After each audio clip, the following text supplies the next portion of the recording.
청년 정치인들의 가장 핫한 정치쇼 쇼미더 정치 시작하겠습니다. 최지은 더불어민주당 선대위 대변인, 김재석 전 국민의힘 비대위원 나왔습니다. 어서 오십시오. 네, 안녕하세요. 예, 우선 그 윤 후보의 한중 청년 발언에 대해서 이야기를 좀 해야 될 것 같은데, 역시 실언이었다. 국가 지도자가 될 분이 한 말은 아니지 않느냐, 이런 평가가 우세한 것 같습니다. 그러니까 요거는 좀 너무 솔직하셨던 것 같아요. 그러니까 약간 가다듬어지지 않은 그 발언이라고 생각하는데, 그 최근에 이제 나온 여론조사 보면은 통일연구원에서 나온 이 여론조사를 보면 가장 위협적인 나라 북한을 제외하고 중국이 압도적으로 1등이거든요. 예. 70%가 훌쩍 넘습니다. 예.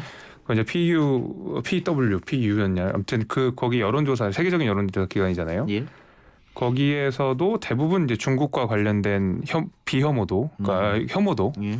혐오도를 조사해 보면 되게 70에서 90% 정도가 많이 나온 주요 국가들에 대해서는 실제로 이제 중국과 관련된 비호감도가 대한민국 내에서도 굉장히 높은 건 사실이지만 이제 아무래도 우리가 외교의 대상이고 최대 이제 수출국 중에 하나이기 때문에 조금 가다듬어지지 않은 메시지인 것은 맞다. 그러나 실제로 현상이 그런 것은 또 그것도 맞다. 예. 예. 그래서 저도 동의하는데, 뭐 젊은 층, 특히 젊은 층입니다. 중국 혐오 정서가 강하다. 뭐 미세먼지 문제도 있고, 가장 큰 건 동북 공정 그렇죠. 문제인 거죠. 예. 거기다가 뭐 무역 보복 뭐 이런 것들 때문에.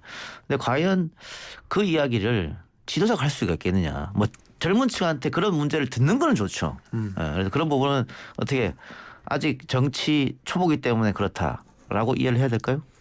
근데 저는 사실 이제 문재인 정부에서, 물론 이거 뭐 괜히 또 물타기라는 지적을 받을 수도 있겠지만, 그 문재인 정부의 사실 대일 정책과 관련돼서 그다음에 반일 정서가 조장되는 거에 대해서 굉장히 사실 묵인하고 침묵하고 정치적으로 이용했다라는 비판들이 많습니다. 그리고 미국과 중국 간에 결국에는 지금 사실상의 이제 뭐 굉장히 사실상의 냉전처럼 지내고 있는데, 대한민국 정부가 굉장히 기회주의적인 외교를 하긴 했다. 그다음 말 그대로 뭐 중국에서 얻어맞고, 또 아무런 그렇다고 또 중국에 관련돼서 우리가 제대로 메시지조차 내지 못했던 그런 기회주의적인 태도를 반성해 보면, 사실 이제 어느 정도 정책 노선과 외교 노선과 관련돼서 이제 만약 윤석열 후보가 대통령이 됐을 때 조금 더 확실한 외교 라인, 그다음에 기회주의적이지 않고 확실하게 실리적인 외교를 하겠다 정도로 읽을 수는 있는데, 외교적으로 결례가 될 소진이 있다고 생각합니다. 제가 조금 보태면요.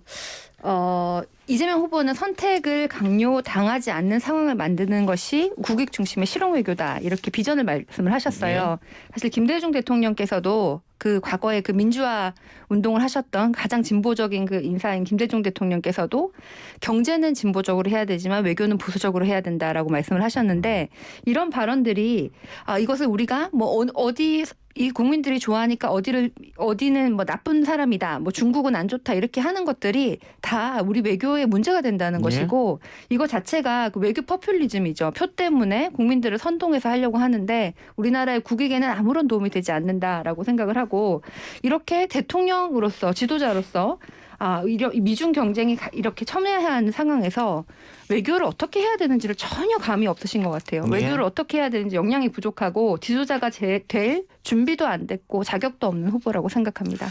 알겠습니다. 거기에 대해서는 뭐 당연히 이제 문재인 정부에서 마찬가지로 반일 정서를 굉장히 많이 조장했고, 실리적인 거를 따지자 그러면 우리가 일본이랑 얼마든지 협상하고 대화하고 했어야 되는데, 소위 말하는 그 소부장, 소부장과 관련돼서도 뭐 자력을 기르겠다면서 사실상 뭐 해외 법인이 있으니까 이건 일본 게 아니다라는 식으로 굉장히 어떻게 보면은 어리석은 외교들을 많이 했었거든요. 그런 면에서 기회주의적인 태도를 보였던 것도 마찬가지고.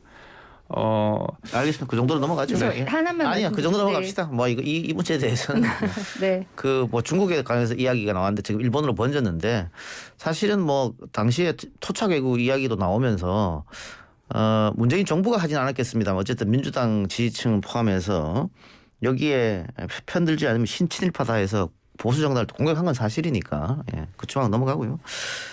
자, 다시 김재석 비대위원한테 여쭤볼 건데, 어제 윤석열 후보가 TK 지역을 방문해서 굉장히 또 험한 말을 좀 쏟아냈는데, 혹자들은 이거에 지금 지지율이 떨어지고 있고 반등의 모멘텀이 잘 안 나오니까 국민의힘의 본진이라고 할 수 있는 DK 방문해서 지지층을 좀 결집시키는 차원 그래서 강한 발언을 했다. 다만 이렇게 강한 발언을 하면 중도층에 그게 소구력이 있겠느냐 오히려 반발을 주지 않겠느냐 이런 또 반론도 있단 말이죠. 어떻게 보셨습니까? 그렇죠. 중도 확장에는 큰 도움이 안 될 거라고 생각이 됩니다.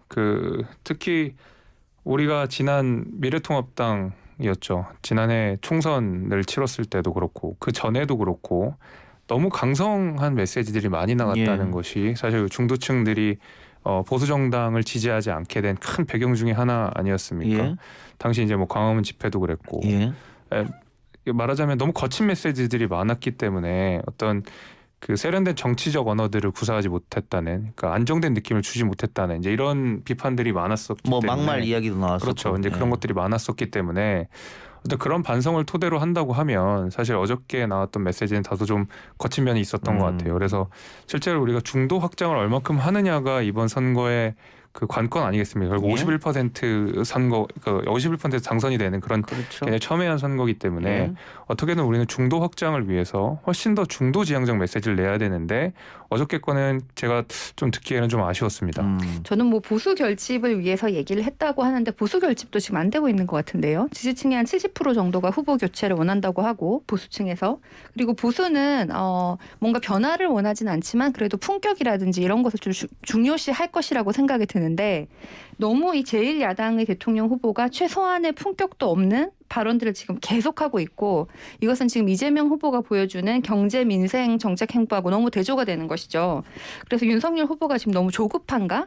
그래서 심지어 네거티브를 지금 전략으로 해가지고 막 마음이 급한가? 이런 생각도 들고 아니면 정말 군사 독재를 찬양하고 전두환 잘했다라고 얘기를 한 것처럼 대선도 필요 없고 뭐 정권 놓고 물러가라 이런 내용들이 다 그냥 본인의 소신을 그냥 솔직하게 얘기를 하는 건가? 말로만 라는 따지면 생각도 듭니다. 이재명 후보가 최근에 조금 말씀을 아끼셔서 그렇지 그 험한 말 하신 걸로 따지면 이재명 후보가 훨씬 더 많이 했죠. 상대당에게 예를 들면 뭐 도둑의 힘이나 막 이런 식으로 굉장히 노골적으로도 많이 실제 국감장에 와서도 국민의 짐이라느니 그래서 상대방을 굉장히 모욕하는 말씀들을 많이 하셨기 때문에 그런 면에 있어서는 최근에 이제 이재명 후보가 조금 캄다운된 느낌이 있지만 뭐 그런 말로 따지면 사실 이재명 후보도 피해가기는 어려울 것 같고 전두환과 관련돼서도 이재명 후보가 더 후한 평가를 한 거 아니겠습니까? 그래서 이거를 그러면 누가 뭐 말을 조금 더 잘한다 이게 아니라 그냥 토론을 같이 해가지고 비교를 해보고 국민들이 판단하시면 될 것 같습니다. 자, 그럼 토론 주제로 넘어가 봅시다. 자연스럽게. 근데 뭐 TK 지역 가서 윤석열 후보가 강하게 이야기한 것은 민주당으로서는 뭐 지금 최지은 대변인은 강하게 비판했으면 속으로는 웃고 있을 거예요. 계속 그렇게 하면 좋겠다 이렇게 관련해서 기사도 나긴 했습니다만은. 근데 지금 윤석열 후보와 김종인 총괄선대본부장 간에 토론을 놓고 의견이 좀 갈린다. 김종인 선대본부장은 나가야 되는 거 아니냐. 근데 윤석열 후보는 강하게도 너무 강하게 지금 거부를 하고 있거든요. 거부한다기보다는 그냥 그 후보가 이야기한 거는 그거 아니겠습니까? 그러니까 민주당과 이재명 후보가 대장동 의혹과 관련돼서 특검을 받기로 했는데 실제로 지지부진한 약속을 지키지 않으면서 어떻게 나한테만 요구를 하느냐 이제라는 식의 이야기인 것이고 결국 만약에 이 특검 자체가 해결되지 않은 상황에서 후보자 토론이 이루어지면 결국 특검 했네 만에 또 고발사주 했네 만에 하는 식으로 우리가 뻔히 아는 얘기들을 네거티브를 할 텐데 그것도 중요한 지상파 방송 시간을 할애해 가면서 과연 그것이 옳느냐. 그래서 먼저 우리가 토론장에 가져올 이야기를 하기 위해서는 굳이 네거티브를 토론장에 가져오지 말고 그거는 먼저 털고 그다음에 토론장에서는 정책 토론을 하자라는 뉘앙스인 것 같고요. 김종우 위원장은 어쨌든 토론을 하자는 입장이고 저 역시도 토론을 해야 된다는 입장입니다. 그래서 아마 캠프나 후보 상황에서도 그런 이 대장동 이슈를 우리가 빨리 하루라도 털자라는 그 특검도 여야 모두가 하자고 하는 상황이고 국민 모두가 지켜보고 있는 상황이기 때문에 이걸 빨리 털고 가는 건 맞고 그것과 더불어서 당연히 그것이 털어지면 이재명 후보와 윤석열 후보 간의 토론도 지금 이제 정해진 것보다 훨씬 더 많이 이루어질 거라고 저는 예상하고 있습니다. 대장동하고 토론하고 도대체 무슨 상관이 있는 건지 이거 너무 말이 안 되는 억지고요. 윤석열 후보가 굉장히 무서우신 것 같아요. 이 이재명 후보랑 같이 비교를 하는 것이 본인의 그 미천이 드러날까 봐 좀 무서운 게 네. 아닌가 이런 생각도 들고 사실 우리 국민들은 우리가 후보자에 대해서 어떤 사람인지 어떤 생각을 가지고 있는지 이런 것을 알 권리가 있습니다. 얼마나 정책이 준비가 안 되어 있으면은 얼마나 내용이 없으면은 그걸 못 보여줘가지고 뭐 그 후보자의 배우자 같은 경우에는 배우자실 없앤다 그랬는데 그럼 이제 대통령도 없애고 AI가 대신해야 되는 건지 뭐 대통령 앞으로 집무실도 없앨 것이고 이렇게 토론 거부하듯이 앞으로는 소통 관심도 없앨 건지라는 생각이 들고요. 이 토론을 못하겠다라는 후보 우리 국민들이 어떻게 받아들이실까 안타깝습니다. 왜 국민의힘은 그 많은 후보 중에 토론도 할 수 없는 후보를 본 후보로 만들어 놓고 알겠습니다. 이렇게 고생을 하시나 싶습니다. 자, 윤석열 후보가 어쨌든 또 여러 가지 이유를 대면서 토론할 수 없다라고 얘기했습니다만 그 민주당의 공격 포인트는 그런 거죠. 결국은 실력 없으니까 자질 없으니까 도망가는 거 아니야. 그런 모양새가 국민들한테 비춰진다면 그것도 또 마이너스일 텐데요. 지지율에서는. 그러니까 사실 토론을 하자는 것이 기본적으로 선대위의 입장인 것 같아요. 그리고 후보 역시도 여기서 뭐 안 한다라는 메시지를 한 게 아니라 기본적으로 먼저 털고 가야 될 건 털어야 토론장에 가서도 뭐라도 얘기가 되는 거지. 왜냐면은 저희 경선 때도 그렇지 않습니까?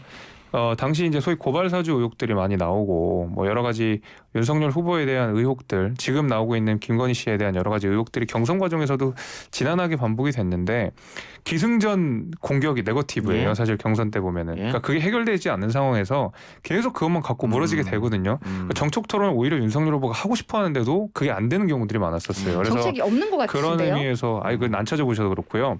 그런 의미에서 제 생각에는 어차피 토론장에 가면 대장동 의혹 얘기 안 하겠습니까? 굉장히 많이 할 거거든요. 적어도 수사기관에 맡겨서 특검에게 맡겨서 수사 상황을 진행하는 걸 보면서 그 다음에 우리가 정책 토론 조금 더 집중하자라는 이야기를 할 수가 있을 것이지. 이거 너무 거기 가서도 그 얘기를 하는 거는 별로 국민들도 맞지 않다고 답답하실 생각해요. 것 같아요. 지금 야당이 특검 하자 그래서 여당이 한다 그랬어요. 근데 지금 그걸 왜 안 하면서 이런 거 하면은 뭐 토론하겠다 이러면서 모든 것이 이게 이제 이 핑계로 토론까지 안 하는 거에 대해서는 국민들도 여당도 답답하실 것 같고. 핑계대고 특검을 안 하고 있으니까 그렇죠.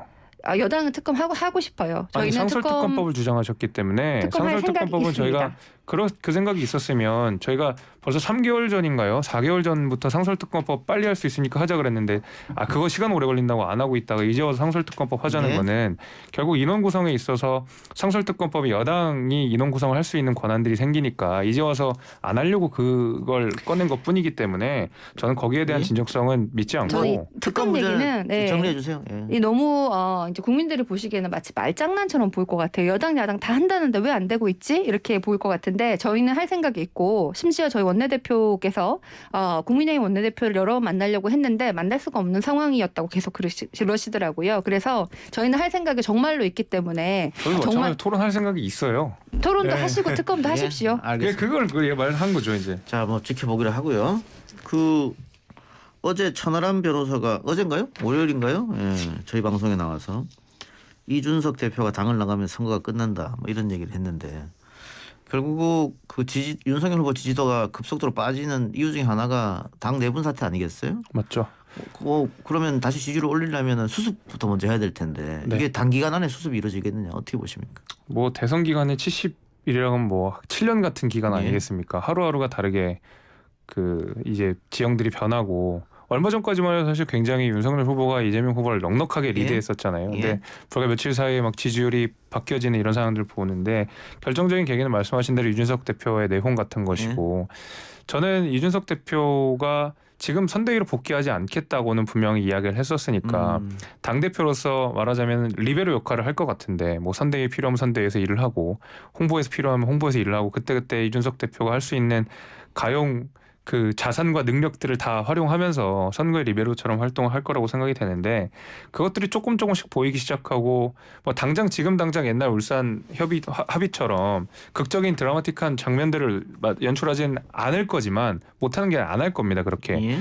적어도 그 이준석 대표 윤석열 후보 간의 화합이 있고 정확한 룰이 정해지고 여기에 대해서 각자의 역할을 존중한다는 전제가 깔린다 그러면 이준석 후보는 언제든지 돌아와서 리베 역할을 하고 본인 당대표로서 선거 승리에 결정적인 역할을 할 것이라고 저는 생각하고 있습니다. 예, 관련해서 하나만 더 여쭤보죠. 이준석 대표를 향한 가세연 등 극우 보수 유튜버들의 공세. 가세연은 지금 제일 앞장서고 있습니다만 다른 유튜버들도 마치 짠 듯이 이제 이준석 대표를 공격하고 있는데 제가 좀 훑어봤는데 썸네일 같은 거 보면 섬뜩하더라고요. 이렇게까지 사람 공격하나? 이건 이 패턴 어떻게 보고 계세요?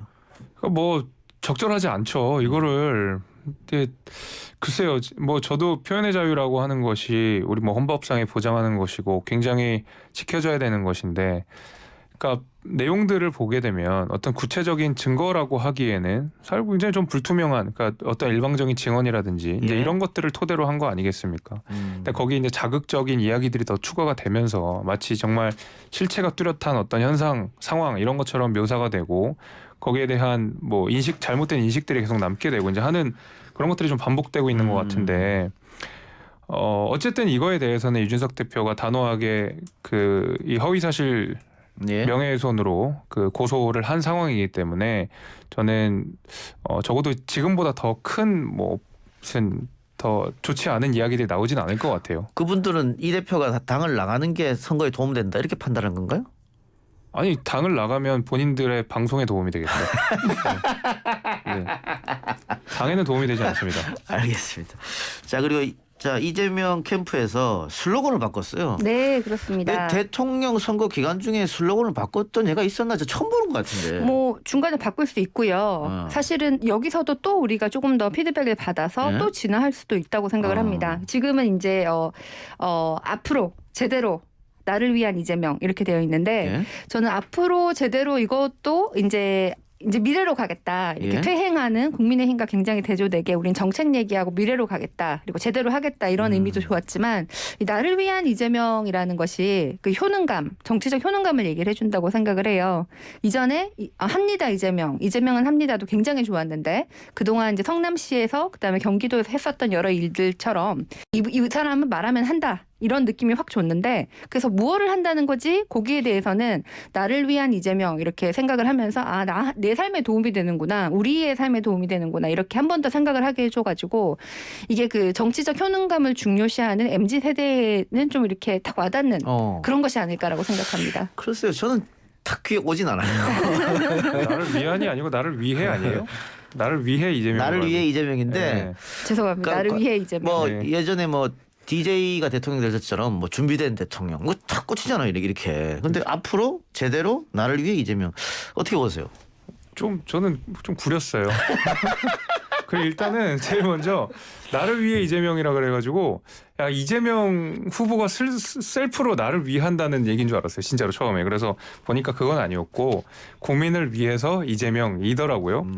근데 뭐 내용을 지금 들여다보니까 이제 여성표가 너무 안 나온다. 그래서 조금 감성적인 터치를 하겠다라는 식으로 이렇게 조금 소프트하게 슬로건을 바꿨다고 제가 뭐 본 것 같은데 글쎄요. 이것도 후보랑 슬로건이랑 좀 매칭이 돼야 어울리는 건데 예를 들면 이런 겁니다. 윤석열 후보가 예를 들면 따뜻한 페미니스트 뭐 대통령 윤석열 이러면 물론 본인께서 뭐 페미니스트 정책들 낼 수 있지만 잘 어울리진 않거든요. 근데 보면 예를 들면 윤석열 후보가 가지는 뭐 상식이라든지 뭐 강직함 뭐 이런 것들이 같이 어우러져서 시너지를 내야 되는데 약간 따로 논다는 느낌이 있어요. 그래서 개인적으로는 차라리 그전 슬로건이 낫다. 저는 급하게 뭐 바꾼 느낌이 합니다도 든다. 좋지만은 그 나를 위한 이재명은 우리가 지금 발표하고 있는 소확행 공약하고 굉장히 비슷한 것 같아요. 저희가 큰 뭐 디지털 대전환, 전환적 공정 성장 이런 얘기도 했지만 지금 30개 이상의 소소하고 확실한 행복 공약을 발표를 하고 있는데 거기 보면은 뭐 이렇게 뭐 병원을 뭐 산부인과를 여성 건강의학과로 바꾼다든지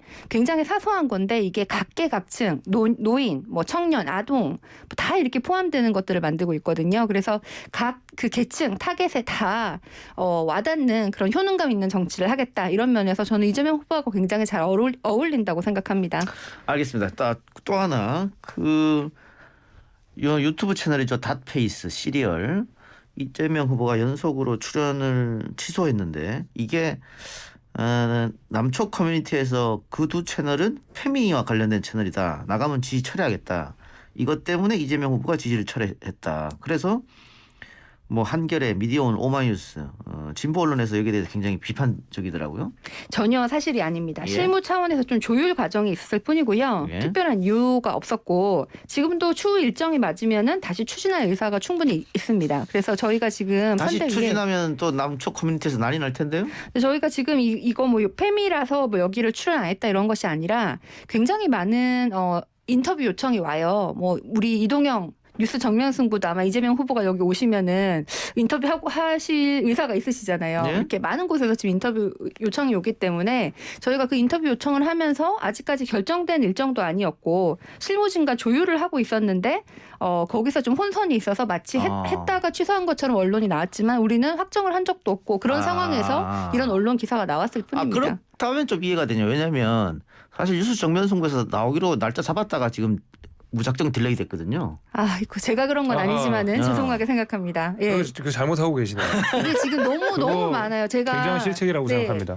그 외국 언론도 해외 언론도 제가 이제 외신도 겸직을 하고 있는데 해외 언론도 이재명 후보랑 다 얘기를 하고 싶어서 제가 해외 언론에서도 한 20군데 정도 이재명 후보랑 인터뷰하고 싶다. 막 굉장히 메이저 언론들에서 다 얘기를 하는데 후보가 시간이 없는 알겠습니다. 정도예요. 예. 자, 그러면 뭐 그런 원래 뭐 그렇다고 이제 거기서 정리를 하고 이 페미 얘기가 나왔으니까 그 2030 남성들은 이미 우리 편이다. 국민의힘에서.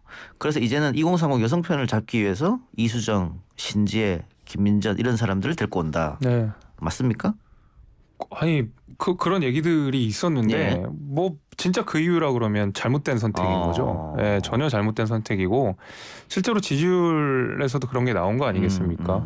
보면은 그 신지혜 부위원장이 당에 들어와서 뭐 일정 부분 지금 역할을 하고 계시다고 생각하지만 적어도 20대 여성과 관련된 표를 봤을 때 변동이 없어요. 움직이지 않는다. 네, 변동이 없어요. 오히려 남성 표들은 빠진다. 엄청나게 빠졌거든요. 그러니까 지금 이 저희가 아무리 캐치올 파티라고 하더라도 그 말 그대로 예를 들면 저희가 얼마 전에 노재승 위원장이 사퇴를 한 데까지 저희가 결정적인 계기가 뭐였냐면 우리가 보수 정당이고 우파 정당이긴 하지만 그런 극우랑은 같이 하지 않는다라고 말하자면 손절을 한 거 아니겠습니까? 예? 딱 선을 그었던 건데 노재승 위원장보다 훨씬 더 멀리 계신 분이거든요. 반대편에. 그러니까 같이 할 수 없는 수준의 어떤 그 굉장히 레디컬한 페미니즘 정책들을 이야기하셨던 분이었기 때문에 그러면 당의 기조나 당이 나아가는 방향 자체를 유권자 입장에서는 판단할 수가 없는 거예요. 도대체가 어떻게 된 건지. 그리고 오히려 신지혜 위원장이 들어오면서 우리가 잡힌 물고기냐라는 인상을 줄 수 있다는 거거든요. 그러면은 2030 입장에서는 당연히 본때를 보여준다.